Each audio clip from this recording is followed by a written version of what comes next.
Good morning to you, sir. You well?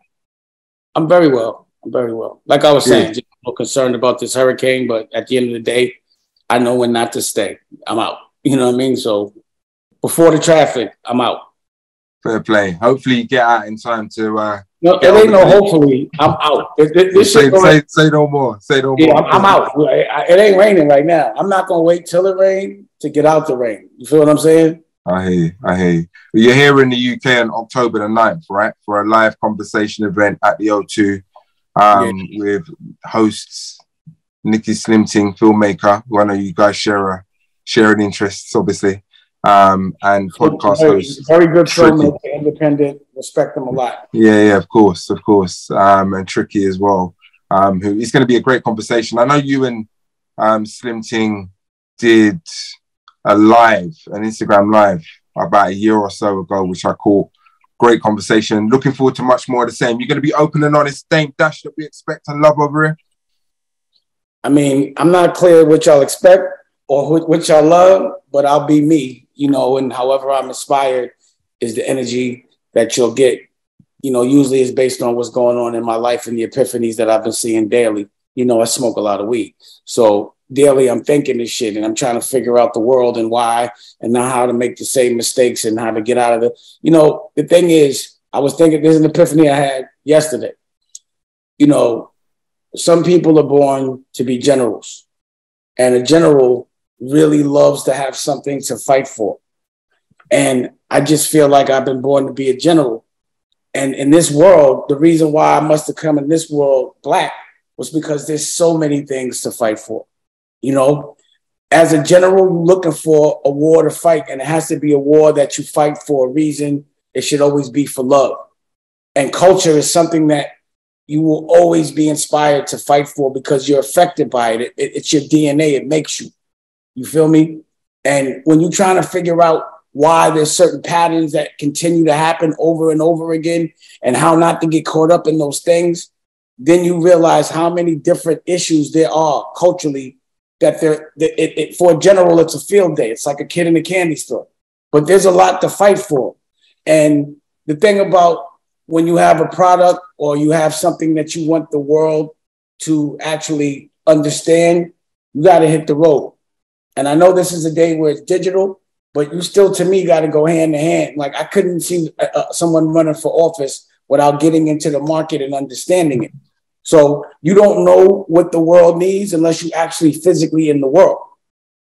So you got to get out there. So I used to come to London a lot, once a month, years ago. I had a crib out there in Soho, and I love London. I love the taste. I loved how direct, smart asses, the whole shit. I love it. I loved how I was received because they appreciated my honesty out there. So what I'm expecting is an honest conversation. And I know y'all going to be expecting honest answers. And, Nikki, he's not dumb. You know what I'm saying? He's an independent that I've watched and be inspired as an artist, but also do things independently for the culture. So he understands the fight. So sometimes I'm talking to people that don't understand. I got to actually explain to them the reasons why I'm fighting, what I'm fighting for, and the perspective, because they just can't see it from any other perspective but their own. But with people that are like-minded, that have a similar struggle, then I don't have to do so much explaining about why I'm doing what I'm doing. We just can get to the answers. We already know the problems, but what I like to do is come with solutions. From a very, very selfish point of view, I'm interested in what Dame Dash is on next in terms of business, yeah? So in terms of, what industries, what areas of focus are inspiring you right now and why?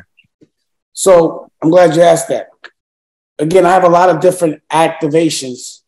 The last 10 years, what I've been committed to do is not being a businessman, because a businessman will do anything for money. I want to be an artist. An artist will do anything for art, which to me is love. I know what it is to be a businessman. And most business people I know aren't so happy because, again, you got to compromise. You got to give a little piece of yourself, a little piece of what you believe in when you have somebody else funding things. But to be a starving artist means no compromise. You make and do only what makes you feel good when you want to do it. And there's a process that comes with it and a respect for the art. You don't just do it for the bread. You don't just put your face on something and then just say, let me leverage my celebrity, but don't understand the product. So I became an artist. And what I love to do is make films. I love to make music. I love to make pictures. I love to do fashion. I love to do all those things. But I love to really do them, not just make money. I love to create. So I've been opening up art galleries around the world for the last 10 years. And I've been actually capturing all of it on camera. And, you know, DD 172, which Cooley and Shike Creative Control, you know, it was all of that. We did all of those things, you know, galleries in Charleston and in China, ran around. And now what we have is a television network. And I have a television network. And when you have a television network, you can't just make one movie. You got to make a lot. It's not about one movie. So to me, again, I'm a general. I feel like I'm a boss. I can't be like, yo, what am I doing? Making a movie? It's like saying I'm just making a record. I'd have to have a label. So right now, as an artist, I've been directing. I just directed a movie called The Prince of Detroit, which is a drama, and it's about Black lineage and wealth. And that's something that I hadn't done yet. And I've been showing that all around America right now. And, you know, I've been being very well received. I got a comedy that I directed. And again, this is on Kanye's Ranch, 6 days with Lucian. And it's a stoner movie. And it's not the typical urban movie that you would think. It's like a black kid, a white kid, and them having fun. And then we just have my girl who runs the company, Raquel. She just launched Applefish, which is a network. You can get it on YouTube. And it's about, you know, how to teach your children. And she also has a book called Dust Still Goes to Space and a short film. And then we have the magazine, American New. And then I have a comic book, Dead Weight. So I have the app, and then I have everything that I'm doing. We have to do it in the metaverse. So I put my gallery, the Dash NFT gallery in the metaverse on Network. And that's where I'm building, and I'm going to showcase artists. And in the Web3 space, it's a whole new world. And we can't let it get colonized. We can't get left out. We can't have it in a language that we don't understand. So my intention is to bring everything that I'm doing in Oxygen World and showcase and show people how to do it in the metaverse as well. Or at least start to understand it. Start to get in the rhythm and the groove of it, because only 12% of the world, if that much, even know about it. But because of the transparency of the tracking and the utilities, which means all the things that you can do without having to put up so much bread, because in the digital world, it's a lot cheaper, but it's worth the same amount. But again, this language, racism is different now, and colonism is different. Colonizing is different. It's not going to be the way it was. But if you look at the algorithm of life, they always try to control something they don't own. They always try to make the narrative. We got to buy free shit from them to give it back to us. And we can't let that happen in the digital space. So I'm also going to be educating on how to, you know, do what you need to do in the metaverse, everything I'm doing in the real world. And then I'm in a rock group called the Black Guns. I'm a lead singer of a rock group. I got the best band on the planet. I'll battle anybody, the best guitar player. If you want to go and listen to the album, it's called Therapy by the Black Guns. It's on Spotify and Apple right now. And I have an album out right now with Cameron and A-Track right now. That's out, Federal Reserve.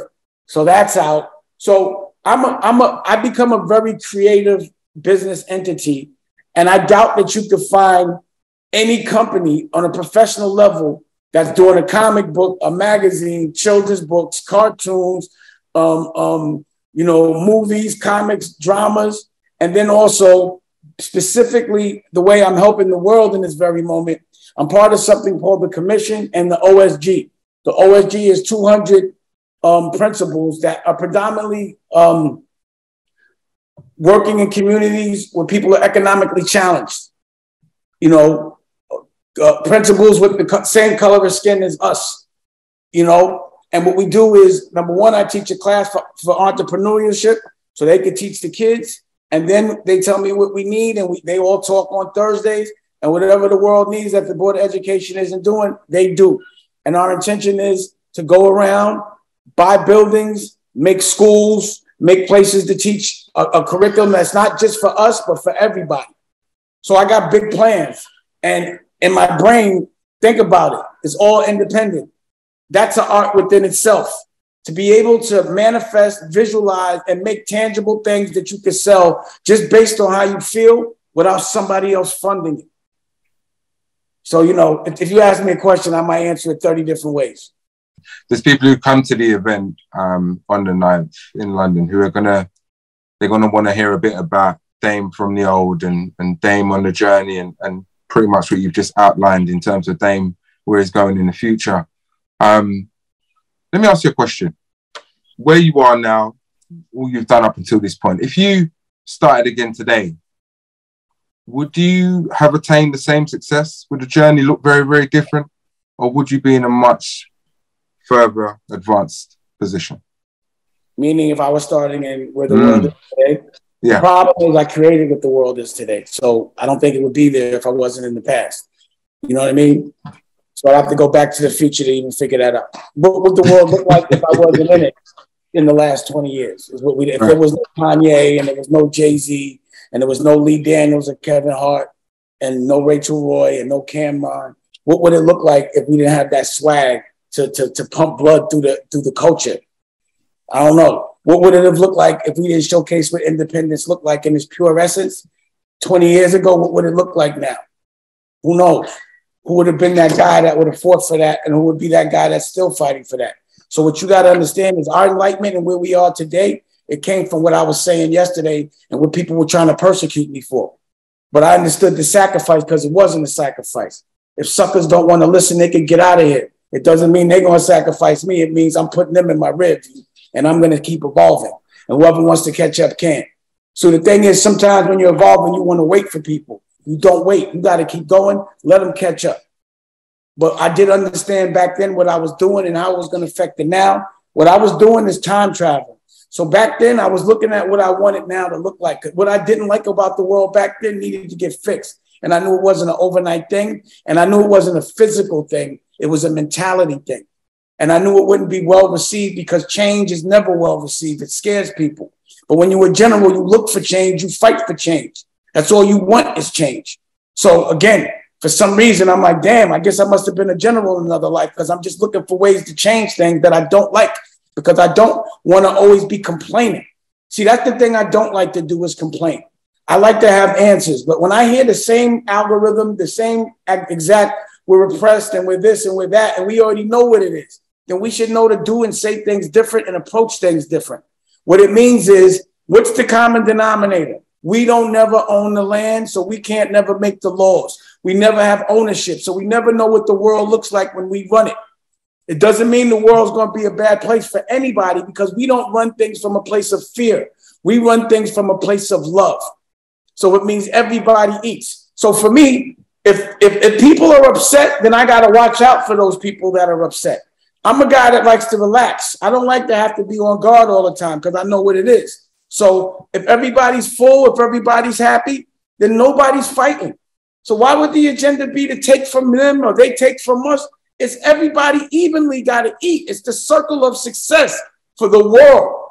We have to unify. As long as there's division, nothing will ever get done because we're always distracted by war. That's the algorithm, and that's where they have kept us in control. They section us. They think, colors is what makes us fight. It's social class. The rich stay rich and they keep the poor working for the rich. And the way they do that is keep the poor fighting the poor. Keep the poor thinking that you need the rich not to be poor, but then you stay poor. You got to figure out how to make yourself rich. You already have the wealth. See, what I start to see and what I've understood is everything free is priceless. Breathing is free, but let somebody take that shit from you. Freedom is free, but let somebody take it from you. Health is free, but let that get taken from you. Then you'll pay anything to get it back. So what we have to understand is what the wealth is, what we're really fighting for, and we cannot be like, we're so addicted to what men think as opposed to God, to what a man created over what God created. You need to appreciate them oceans and appreciate the nature and the fruit as opposed to just appreciating the things that, can be genetically modified. Those are the things that hurt you. God gives you the wealth. But because we don't label it as wealth, we fight for the wrong shit. It's a good trick, but I could see through it, or at least that's my perspective. And that's how I've been living my life the last 15 years. Once I did it the way that was perceived as supposed to be the good way, and I was like, this don't feel good. Nobody's happy. This can't be right. And then I tried it another way, and I'm like, yo, doing it independently, completely as I suspected, feels great. I'm going to keep doing it that way. What is it over here that we're doing that's got your interest, Dame? What do you like about the UK in terms of how the culture is manifesting? Well, I'm the kind of person that I'm not just going to take the life that's given to me because I was born there. So some people may be born in a neighborhood and just stay there their whole life. Even though the rest of the world is doing other things, you might watch it on TV or see it in a movie, but you really don't know how it feels to live another life unless you go and live another life. So for me, I like to go different places and live in the culture so I could choose myself which life I want to live. So that's why you might see me in Florida now. You'll see me in Wyoming on a ranch. You'll see me I live on a barn. I lived in London. I lived in China. I'm looking for exactly the best life. And it might be a life that hasn't been given to me. Like, I'm like, damn, people live like this? I didn't know that. This is way more fun than that. So I'm going to make that decision based on my personal experience. But again, London's always been swaggy. I love the fashion in London. I love the arrogance. I love the direct questions and the asshole shit. I love all of that. That's right up my alley. And I love the appreciation for honesty. You know what I'm saying? But also, London to me is like the New York of Europe, Yeah. And again, fashion-wise, I'd be like, whatever's usually going on there, other than like, to me, street culture so much, I think London is very forward. But now what I'm seeing is like the street culture and the music starting to be banging in a way where my kids in America are listening to London. And I'm like, they're putting me up on shit that's happening over there. And I never saw that before. So I'm like, yo, London must be really popping right now. I want to see what's happening. And I want to know who wants to do business with me out there. Who's rolling out here? I'm back open for business. I'm distributing movies. I'm distributing music. I'm distributing magazines and children's books. And, I'm doing what I'm doing in the metaverse. Who's popping out here? Who's the new fly guy or fly girl? I want to know. I'm just curious because I love culture. And I know there's always a lot of it in London. You going to do any performances with your rock band? I'm trying to figure that out. So we're trying to set it up. How'd you get into all that, man? What? I know you've explained about being an artist, but a rock band, my G. Well, we created rock and roll. It's one of those things that I've always loved. So when I made, I did the Black Keys, Paul's first project, I put them on. They were the #1 rock group in America. And I always did a combination of, rap, rock, because it's all the same and it's all influenced. And what happened was, what I was explaining to my artists or the people that work with me in music in the Blue Rock division, because there's always like a young collective of kids that want to make some kind of music. And I'm like, I don't do that no more, but you can use my resources and I'll show you and then I'll distribute your shit. But don't expect Dame Dash from Rockefeller, because that's not what I'm about. I'm working on me. And I was explaining to them, I don't care how good your record is, if you don't have a good show, you're not going to get no money. And it's easy to sound good in the studio, but you got to sound good live. And I don't want to see, no one's ever allowed to perform over a track in my spot unless you're a legend. You know what I mean? It's the only way. You have to be Rakim or something, or, but other than that, I want to see, you got to show me your live show and you got to do it with a band, because you can't get paid to do a festival for a long period of time performing over a track. It's just not the business model. So I had a band and I kept trying to show them how to move with the band. And I just started freestyling. The shit was sounding flat. And we just was doing it. We had this thing called Blue Rock Nights every Thursday. And all the artists would come in and I have one band and everyone would get up, but I would be like working them out and I challenged them. And then my man, Tash, who's the best guitar player on the planet right now living. I made an album. I took them to China, Thailand, all over the world. I put their first album out for free. They were down with they were called the London Souls. they were opening. He opened for like Slash from the Guns N' Roses, and you know, artists like that, like the Who, like real old school rock and roll, like you don't really see anymore. I mean, nice. And he was in a cab accident, almost died, and he actually came back to life, did some fly miracle shit, and was back. And every second that I can hang out with him, I appreciate. So I got him to actually come to the studio, and we just started making records, and them shits was sounding fly. And it's just fun to perform. So we perform them shits, and I be challenging people like, yo, I'm sure you think it's funny, go laugh. But you can't laugh because my shit is ill. I'm very confident about it. I'll perform it anywhere. So check it out, though. You should listen to it. I did videos. We did documentaries. We did shows in LA, New York, in Wyoming. You know, we popping. Before I see you promoting it. I haven't actually checked it out, so I will check it out. I'll definitely go there. Tell me, sticking with business and music, right? Give me a wide ranging view on where music is in terms of creation and consumption in 2022. Where are we? I don't know, man. I'm 51.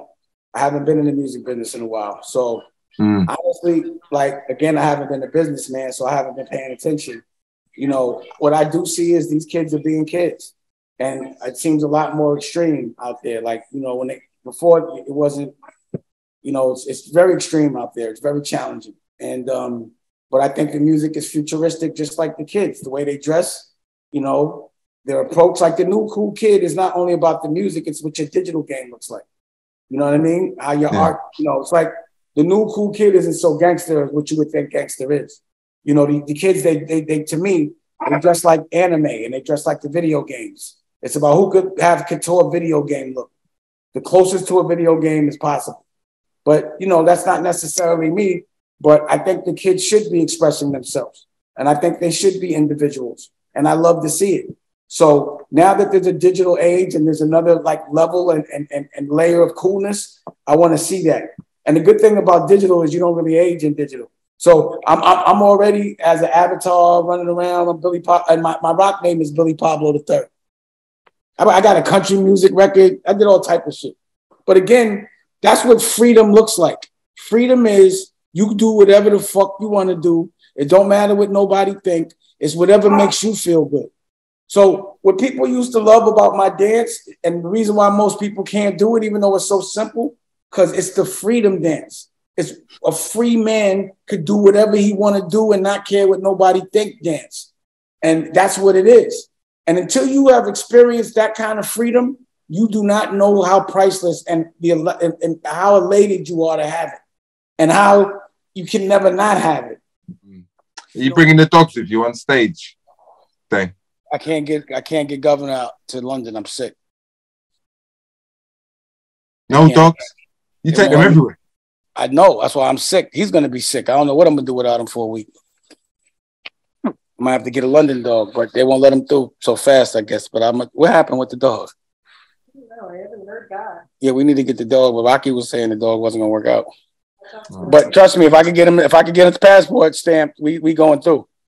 All right, cool. Well, like I said before, everybody's looking forward to seeing you out here, man. And there's going to be a lot of questions from the audience. I'm actually looking forward to seeing what kind of questions come from the audience in the Q&A session. I was curious to know that people remember when I was running through there like 10 years ago, when I was making albums with Victoria Beckham and all that. You're going to get a lot of people who probably bring up stuff that will be surprising to you in terms of what they remember and experiences they've had. So, you know, the thing about London is nothing surprises me. You know, like I said, I appreciate the honesty because I'm down for any question. I don't really have nothing to hide. So, you know, as long as we respectful with each other, I'm good. That's all we got to be. You know, I'm grown. So just talk to me grown and we all right.